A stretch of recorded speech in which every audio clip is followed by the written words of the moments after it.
This new studio has Yeah. there's too much fire this time. Too many features. Welcome everybody to the Joe Toy Show. We've got a lot to talk about this week. As always, there's a lot to talk about in Commodore sports. We got basketball season wrapping up, which is leading to the best time of the year, which is exclusively baseball. Basketball ended, unfortunately. They made it to March Madness, but lost 70-50 in the opening game against Wichita State out in beautiful Dayton, Ohio. Not a super strong showing there, Max. Yeah, Commodore squeaked into the NCAA tournament after losing their first SEC tournament game last week against Tennessee. Last night they played Wichita State in Dayton for the 11 seed in one of the first 4 games. Vandy played okay in the first half, a lot of fouls called, and in games where there have been so many fouls this year, soft fouls, we've seen that really hurt the Commodores, and it did last night. Yeah, Damian Jones could only play 7 minutes in the first half, grabbed 1 rebound, no points, kind of rattled at first when he missed 4 free throws in a row to start the game.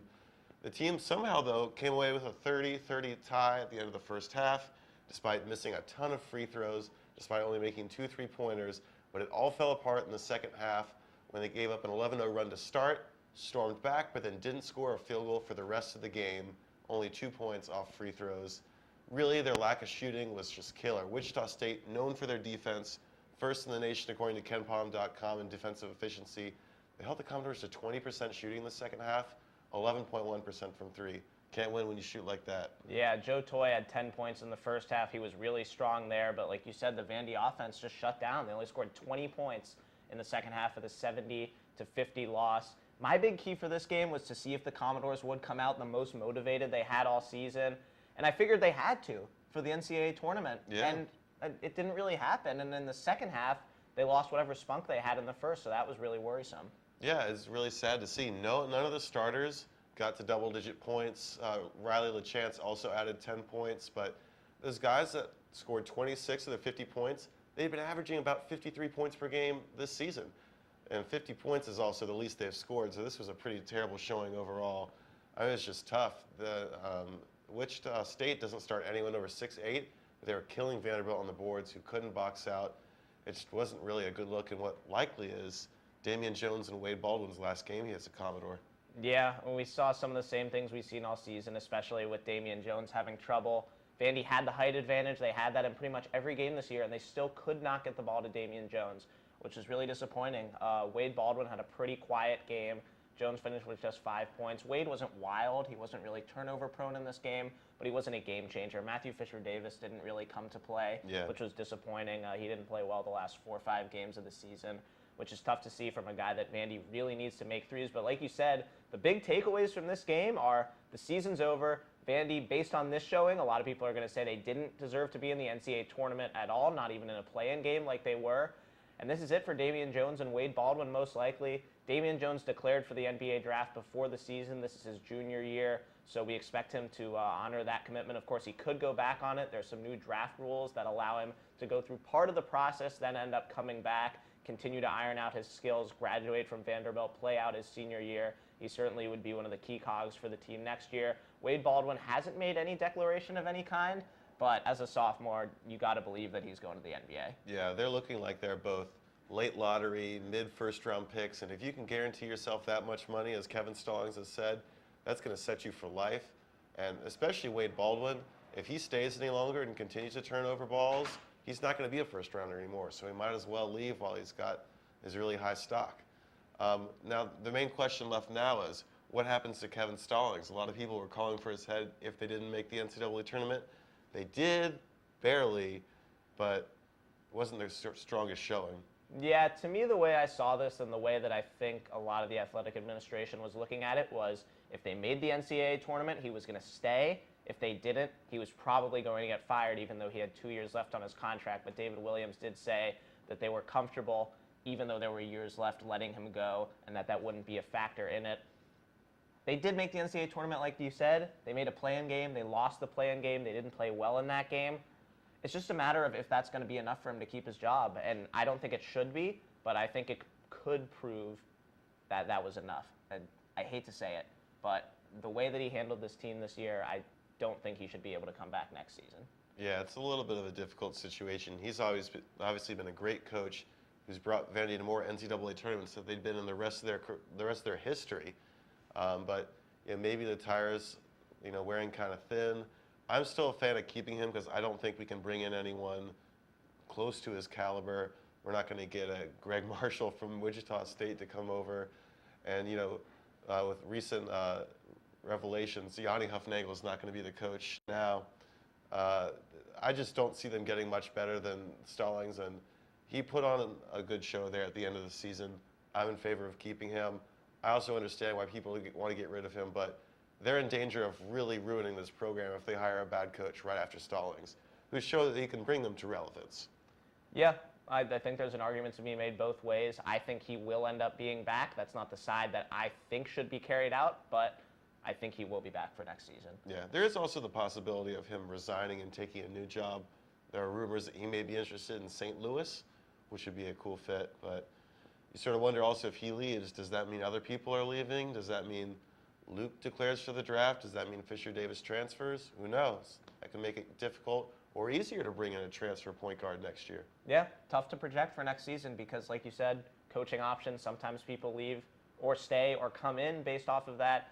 If Wade Baldwin leaves, Vanderbilt is going to need a true point guard next season. There'll certainly be some graduate transfer options, and we'll continue to find those out as those players declare after graduating from schools. But this Vanderbilt team will probably look pretty different next year. They'll be missing, most likely, their two best players unless we get a surprise decision to stay in school from either Baldwin or Jones. But a lot is going to change. We're going to have some new faces. Joe Toye, who, like you said, shined in that tournament game, is going to be a big piece of that team next year. He really started to play more, assert himself down the stretch. I really liked what I saw from him all season. And then, of course, you've got Jerry Baptiste, who redshirted this year, being groomed to be the next center. So there's some big names coming into a couple recruits. So see what happens next year. But for now, just some disappointment as Vanderbilt gets knocked out in the second game of the NCAA tournament. Don't even get into the round of 64. Man. That'll do it for our basketball talk. There we go. Hitting a home run here, ready to talk some baseball. Still playing around with the new features in our fancy new studio donated by Sam Wild. So, yeah, really fun studio in here. Vanderbilt baseball has been great so far this season. Conference play starts this weekend. The Commodores are 16-1 on the season so far. That includes a 14-0 mark at home. They just swept Xavier over the weekend. They swept all three of their home series. It started against San Diego, then a sweep of Illinois, Chicago, and a sweep of Xavier this past weekend. There were some midweek wins in between. Took 2 of 3 from Stanford on the road for what was the team's only loss this season in the first game of that rain-altered 3-game set. We're going to take a look at who the stars have been for Vanderbilt baseball so far. Commodores still ranked second in the country in the D1 baseball poll. Jordan Sheffield has been so great for Vandy this year as their Friday starter. He'll get the ball in the conference opener, and he's really been throwing strikes, Ben. Yeah, absolutely. I mean, we saw before the season, we had the preseason All-American nominees of Brian Reynolds and Kyle Wright. Now it looks like Jordan Sheffield and Jaron Kendall, the best player on Vanderbilt's baseball team, are really the stars. Jaron has really taken off this year after showing some power and some speed last year. He's hitting .400, already has 4 homers, 22 RBIs, and a good dozen steals. He looks like a complete player who could really be one of the biggest difference makers offensively, along there with Pedro, along there with Dansby.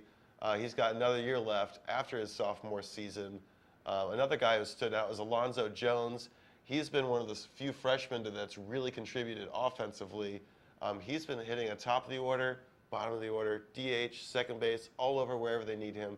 His speed is impact, his bat is impact, and we're looking forward to seeing him for the next 2 years. Yeah. 3 years, rather. Yeah, we got to see Alonzo field a little bit as well. He's been DHing most of the time. I think that's where he slots in the rest of the year. But this lineup has shifted around a lot. It's starting to solidify itself, but the consistency from Jaron Kendall, Brian Reynolds in the 2-3 spots has been so good and is going to be so important moving forward.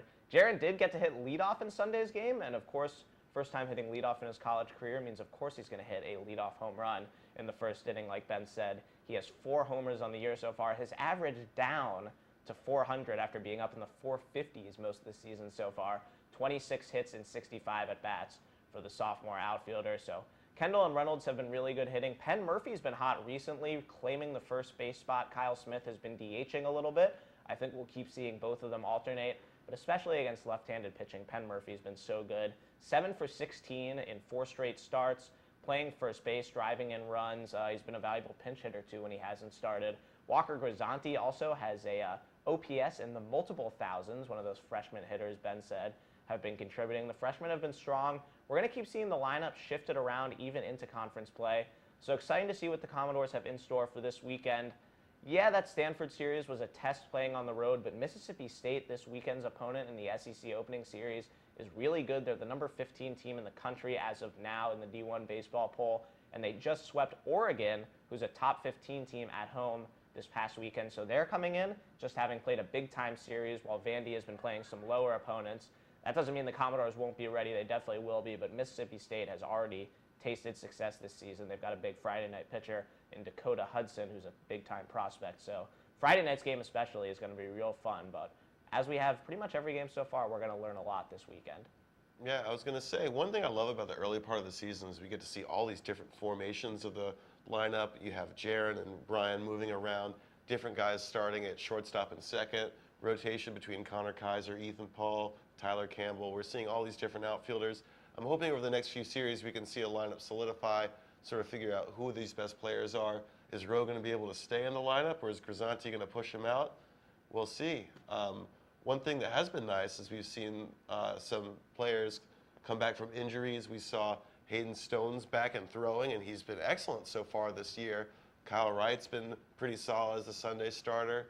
Although we are missing Kilichowski still. He hasn't played. We thought he'd be maybe even the Saturday starter, Friday starter. Maybe he'll be back later this season. Yeah, that's tough that they haven't gotten John Kilichowski back, but certainly Hayden Stone's been great. He's been closing games the past couple of weeks, inherited a couple runners, got a nice double play on Sunday in that 5-2 win against Xavier. Then he came back out, created his own mess in the ninth, and stranded them both once again, 2 in scoring position. So coming off of Tommy John still less than a year ago, he's been throwing great, been working his way back through game action rather than just by throwing bullpens, and that served him well. Same story for Kyle Wright, who didn't expect to start at the beginning of the year. He didn't even expect to start himself, and he did. He's pitched every single Sunday game, been stretching himself out, threw 5 innings at Stanford, got a win there, threw 5 1/3 this past weekend. Struggled a little bit late in that game, but Tim Corbin said today that he's really at full strength. And once he's back, he had an oblique injury. Now that he's pretty much back full, he's a heck of a Sunday starter. He's a guy that we probably thought would be pitching Fridays coming into the season. So it's going to be really big for Vandy to have him pitching the series finales. Yeah, absolutely. We've got a lot to look forward to this weekend. Conference play is always a good time. You know, as much as we love beating up on these small schools, getting some quality opponents is nice too. And we'll see even more scouts out behind home plate watching this team. Yeah, 3rd straight year, Vandy starts conference play at home, Mississippi State. Friday night at 7, Saturday night at 7:30, Sunday at 1, all at Hawkins Field. Looking forward to a fun weekend. Did we get everybody? We didn't get Matt Rupenthal. Matt Rupenthal's been good this season, too. He's been one of the great relievers. You know, we had big questions about this bullpen, especially with Ben Bowden starting out in the rotation. He's really come along. We know he's had that great curveball that he's been showing, and he's just been able to translate it into some great outings out of the bullpen. Eventually, they'll need a closer when they start having close games, and maybe he'll be towards the back of that bullpen. Yeah, looking forward to this weekend once again. A quick note, Vanderbilt women's basketball turned down their WNIT bid. Other than that, not a ton to report. Vanderbilt women's tennis will be participating in the first ever online broadcast of collegiate women's tennis tomorrow on Watch ESPN against Texas A&M. Hey, I watched the championship on my phone. That wasn't on Watch ESPN, though. If it wasn't on ESPN, it didn't happen. It must have been on, like, Watch CBS or something. Yeah, exactly, or True TV. Never know. Hashtag True TV. That'll do it for this edition of VU Sports Wired. It's been a blast. But for now, from our new studio, we sign off.